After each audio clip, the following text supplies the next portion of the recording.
Political show trials are associated with totalitarian regimes like the Soviet Union, yet one such trial took place in the U.S. during the frenzy of World War II.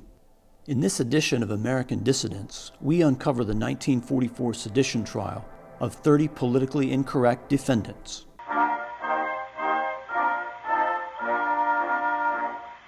Now 80 years after its close, World War II has long possessed a mythical quality of that good and just war, one that no right-thinking person would oppose. But at the time, many stood against America's entry into the war, including prominent celebrities like Charles Lindbergh and 3 sitting U.S. senators. Opposition had its price. A group of less-known individuals were collectively tried in 1944 for sedition. Virtually unknown today, the case is unusual for a number of reasons. First, the length of the trial. It took 3 grand juries and 3 indictments over a span of 3 years before the jury trial finally began. It lasted 8 months.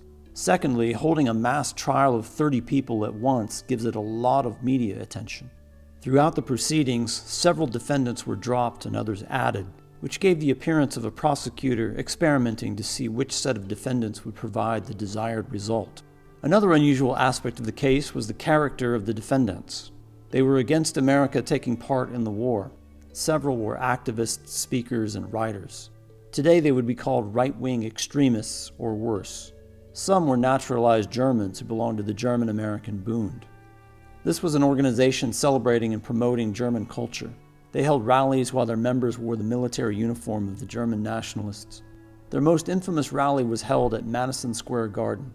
2 of the most widely known defendants were Elizabeth Dilling, noted anti-communist lecturer and writer, and William Dudley Pelley, a former Hollywood screenwriter who founded the Silver Legion, a right-wing paramilitary organization.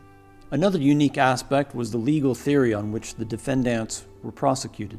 The prosecution argued that the defendants violated the Smith Act of 1940, which prohibited the encouragement of insubordination and mutiny in the armed forces, either orally or in written form. Prosecutors analyzed what many of the defendants had said and written, and found agreement with what German leaders had said. From this, they argued, the defendants had joined an international conspiracy to Nazify the planet by encouraging insubordination in the U.S. military. The prosecution spent months admitting piles of exhibits and examining witnesses. The trial transcript ran to 18,000 pages.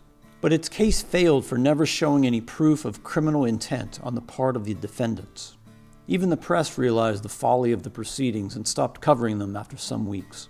The Washington Post withdrew its reporter from the courtroom, saying, "I'm not going to keep a man tied up on a lot of baloney." While the American prosecutors struggled to prove sedition, the British, on the other hand, had a convenient means of locking up an individual they deemed dangerous during a time of war. Paragraph 18b of the Defense of the Realm Act provided just such a means, and it was used to detain Oswald Mosley without trial for 3 years during World War II. Mosley led the Union of British Fascists, but there was no evidence he had broken any British laws.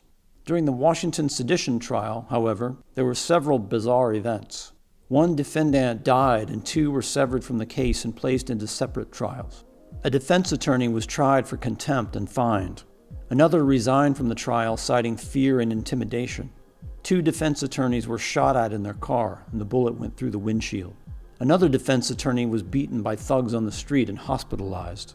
In a stunning end to the trial, the judge died of a heart attack.